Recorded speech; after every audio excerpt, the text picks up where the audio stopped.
नमस्ते। आज हम पीआईबी मार्च 3 का न्यूज़ कवर करेंगे। पहला न्यूज़ है पीएलआई स्कीम के बारे में। Government scales up production link incentive scheme budget to accelerate manufacturing. Government has significantly increased the budget allocation for the key sectors under the PLI scheme in 2025-26.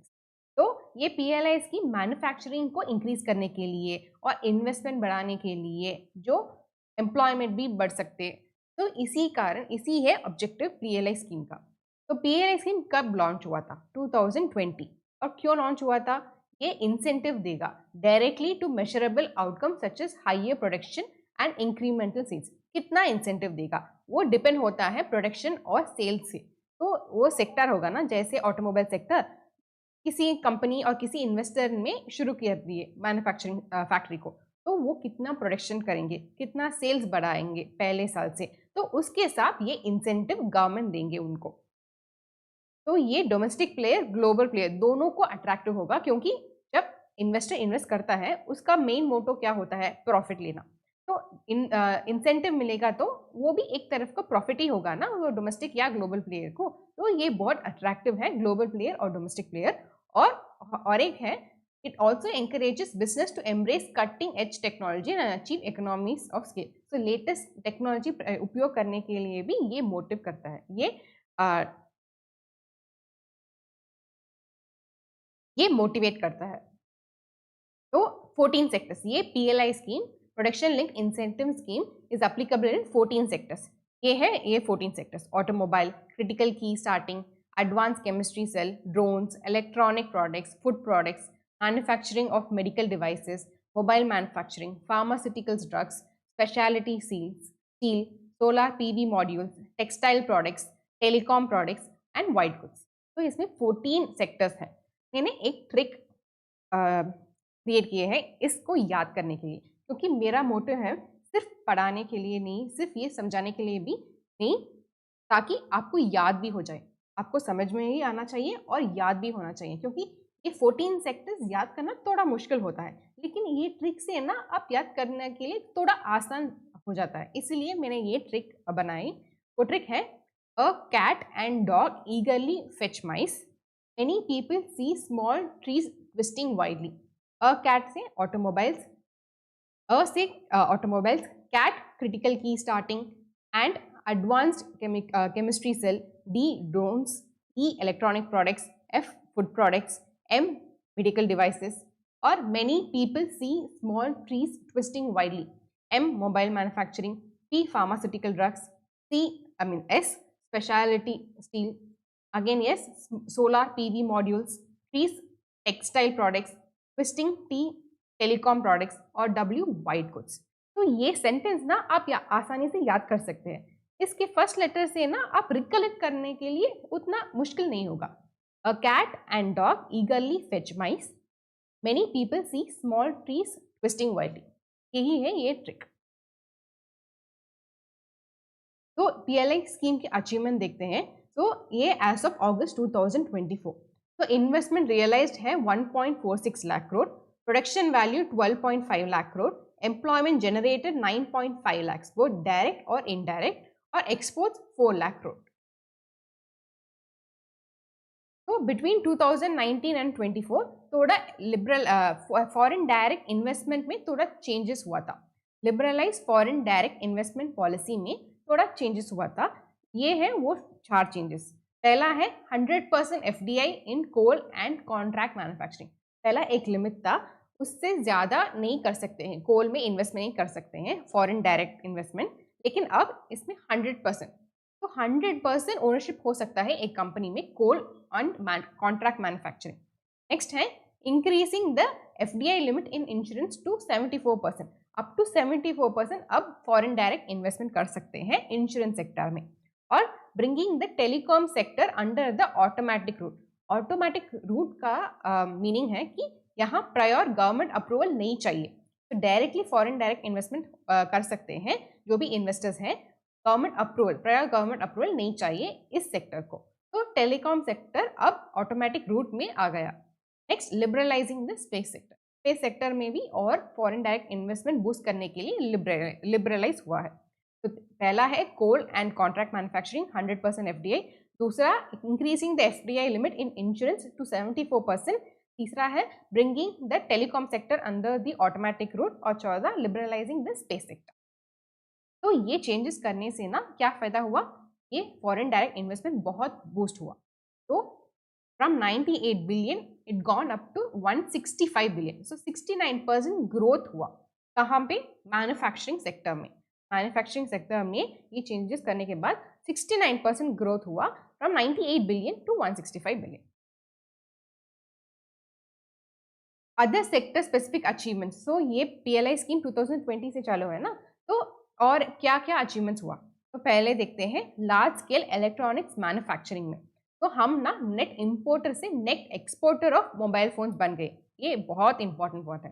पहले ना mobile phones import कर रहे थे, लेकिन अब हम एक्सपोर्ट कर रहे हैं। दूसरा है domestic production from 5.8 crore in 2014-15 to 33 crore in 2023-24, इतना प्रोडक्शन बढ़ गया। 3 एक्सपोर्ट्स रीच 5 करोड़ यूनिट्स, तो 5 करोड़ यूनिट्स हम एक्सपोर्ट कर रहे हैं। और fourth one FDI investment increase by around 250%, तो इलेक्ट्रॉनिक्स मैन्युफैक्चरिंग सेक्टर में एफडीआई इंक्रीज बाय 250%। तो ये सारे पॉइंट आप याद कर लीजिए, क्योंकि आपके डिस्क्रिप्टिव में ये बहुत उपयोग होगा। ऑब्जेक्टिव में ये सब नहीं पूछ सकते हैं, लेकिन डिस्क्रिप्टिव में आप यूज कर सकते हैं। दूसरा है pharmaceuticals, medical devices and bulk drugs. तो यहाँ ग्लोबल फार्मास्यूटिकल्स मार्केट में इंडिया एक थर्ड लार्जेस्ट प्लेयर बने by volume. So volume wise India became the third largest player, और export now accounts for 50% of production. जितना भी हम प्रोड्यूस कर रहे हैं ना, उसमें 50% हम एक्सपोर्ट कर रहे हैं। और तीसरा, global companies have transfer advance medical device technology. So companies ने उनका टेक्नोलॉजी यहाँ ट्रांसफर की है, ताकि हम सीटी स्कैनर्स और एमआरआई मशीन लोकली बना सकते हैं। पहले ये इंपोर्ट कर रहे थे, लेकिन अब तो ये टेक्नोलॉजी ट्रांसफर हो गया। Now India is able to produce critical equipments like CT scanners and MRI machine locally. ये फार्मास्यूटिकल्स में हुआ चेंज।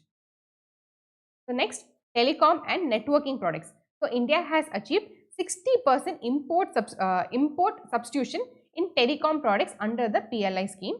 और दूसरा, global tech companies have setup manufacturing units. तो ग्लोबल टेक कंपनीज यहाँ इन्वेस्ट किए हैं, मैन्युफैक्चरिंग यूनिट शुरू किए हैं, और उसके हिसाब से हम एक major exporter of 4G and 5G telecom equipment बने। Remember, 60% import substitution was achieved in telecom products, and 4G and 5G telecom equipment we have started to export. Automotive industry, over 100 plus companies applied. So ये automotive industry में 100 से ज़्यादा companies ने apply किए हैं incentive के लिए, और उसमें 85 अप्रूव हो गया, और अट्रैक्टिंग 67,690 करोड़ इन इन्वेस्टमेंट। और एक और लास्ट पॉइंट है, PLI scheme for solar PV module has accelerated India's renewable energy goals. तो सोलर PV भी बढ़े, और ऑटोमेटिव इंडस्ट्री में भी 85 अप्रूव हुए थे, और इन्वेस्टमेंट 67,690 करोड़ हुआ था। तो यही है सारे सेक्टर्स की अचीवमेंट इन पीएलआई स्कीम। ये 2 या 3 बार पढ़ लीजिए तो याद हो जाएगा। नेक्स्ट, यही है actual news. So PLI scheme with the highest budget allocation. So budget allocation certain sectors में बहुत ज़्यादा हुआ है।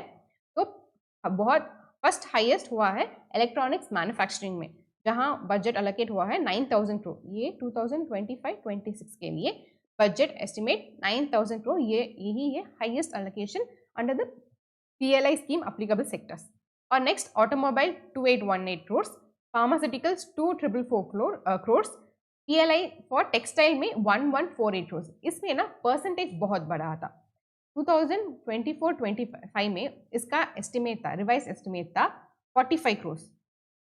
तो उस दिस करंट फाइनेंशियल ईयर में अलोकेशन सिर्फ 45 करोड़ था, लेकिन ये आने वाले फाइनेंशियल ईयर में इसका अलोकेशन है 1148। ये हाईएस्ट परसेंटेज ऑफ जंप यही है, टेक्सटाइल इंडस्ट्री में हाईएस्ट परसेंटेज ऑफ जंप है। Next, PLI for white goods में 444 करोड़, स्पेशलिटी स्टील 305 करोड़, और PLI advanced chemistry cell 155 crore. ये ना अभी आपको 2 याद हो जाता है। पहले इलेक्ट्रॉनिक्स मैन्युफैक्चरिंग हाईएस्ट 9,000 करोड़, और टेक्सटाइल में हाईएस्ट जंप हुआ है फ्रॉम 45 crores to 1148 crores। तो ये अभी याद होगा, ये सिर्फ 1 2 3 4 5 5 ना, 2 बार पढ़ लीजिए, ऑटोमेटिकली आपको याद हो जाएगा। नेक्स्ट न्यूज, तो एक फोरम के बारे में है, 12th regional 3R and circular economic forum in Asia and the Pacific was held in Jaipur. याद कर लीजिए, ये रीजनल 3R और सर्कुलर इकोनॉमिक फोरम जयपुर में हुआ था। The forum focused on the principles of 3R, वो है reduce, reuse and recycle, aiming to create a road map for sustainable production and consumption pattern. तो ये इसके बारे में देखेंगे। तो इस फोरम में कौन कौन कंट्रीज पार्टिसिपेट किए थे? International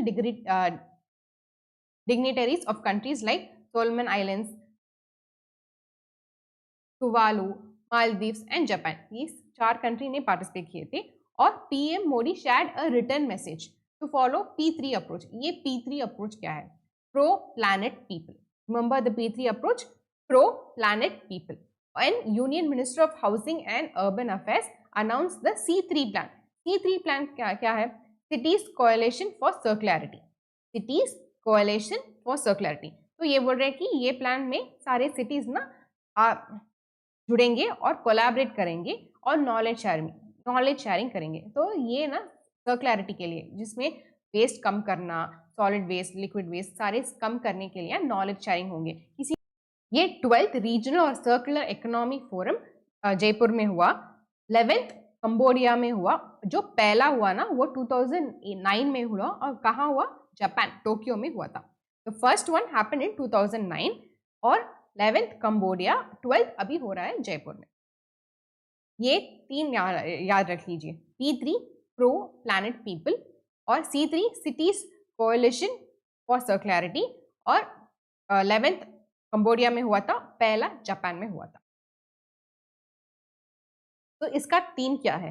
realising circular societies towards achieving sustainable development goals and carbon neutrality in Asia Pacific. ये याद कर लीजिए, बहुत बहुत इंपॉर्टेंट है। कौन कौन ऑर्गेनाइज किया है इसको? तो ministry of housing and urban affairs, United Nation centre for regional development, institute for global environmental strategies, ये 3 एंटिटी ने इसको ऑर्गेनाइज किए हैं, और supported by United Nations economic and social commission for Asia and Pacific and Japan's ministry of environment.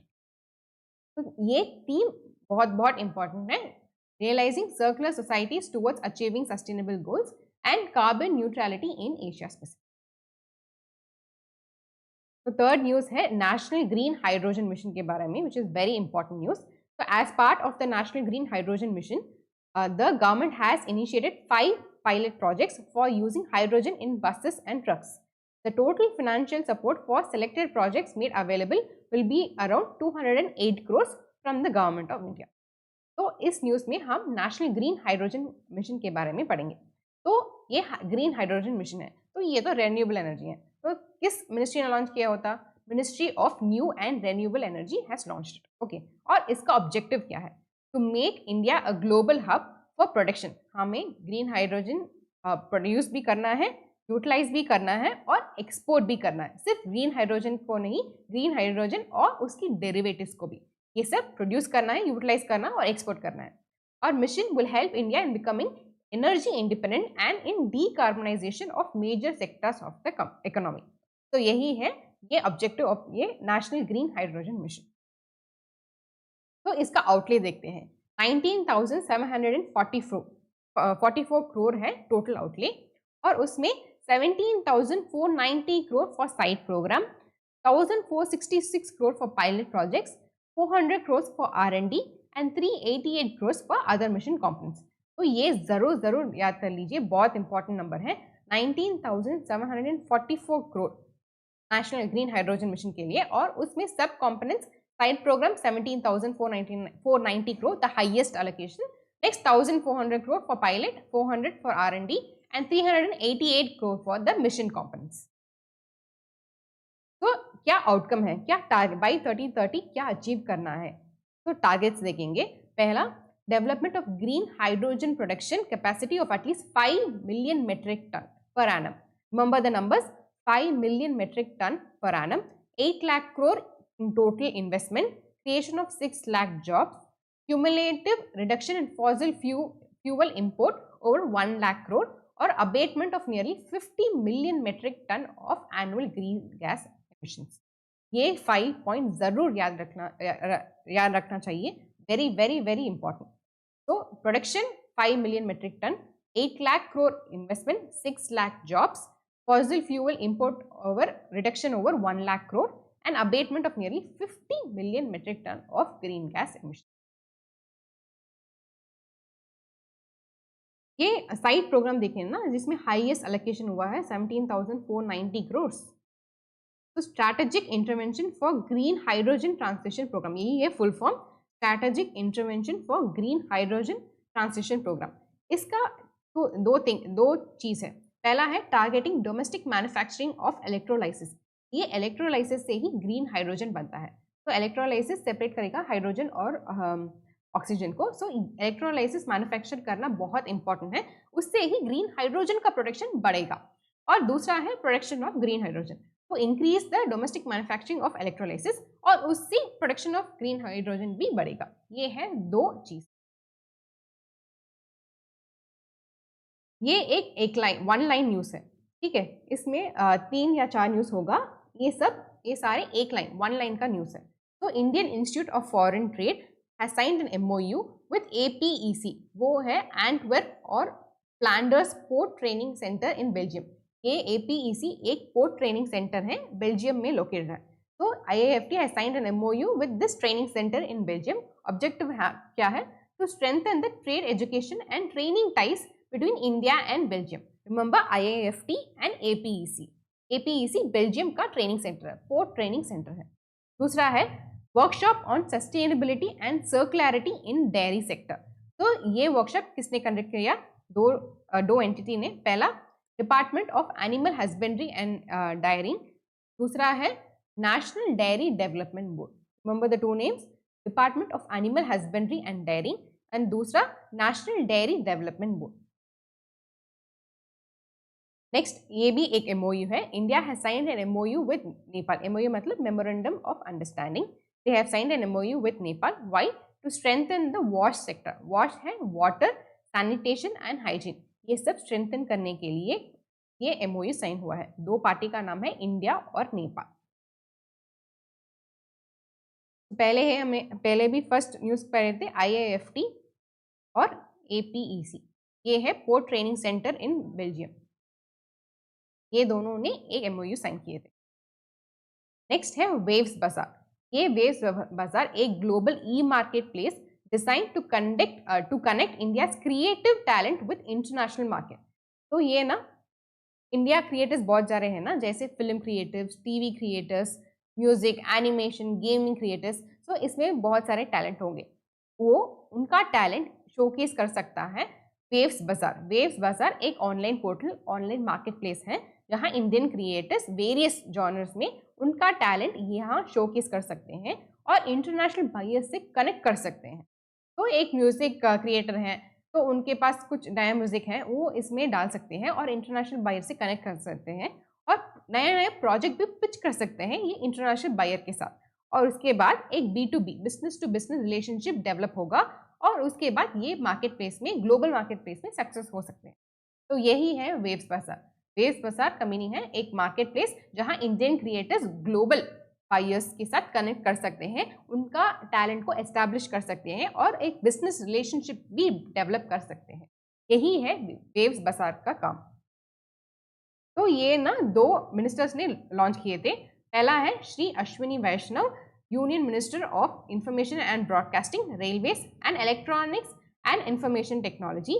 दूसरा है Shri Gajendra Singh Shekhawat, union minister of culture and tourism. ये सारे न्यूज आपकी रेगुलेटरी एग्जाम्स के लिए बहुत बहुत इंपॉर्टेंट है. और रेगुलेटरी भी नहीं, आपकी IBPS PO, आपके SBI PO मेंस, ये सब एग्जाम्स में भी ये सब इंपॉर्टेंट न्यूज वो पूछते हैं, तो वहां भी ये उपयोग होगा. तो आप हमारे चैनल में हर एक दिन PIB या RBI का न्यूज डेली पब्लिश होगा. आप कम समय में सारी जानकारी, इंपॉर्टेंट जानकारी न्यूज कम समय में आप सीख सकते हैं. तो आप हमारे चैनल को सब्सक्राइब करिए ताकि रोज आप ऐसे कंटेंट देख सकते हैं। धन्यवाद।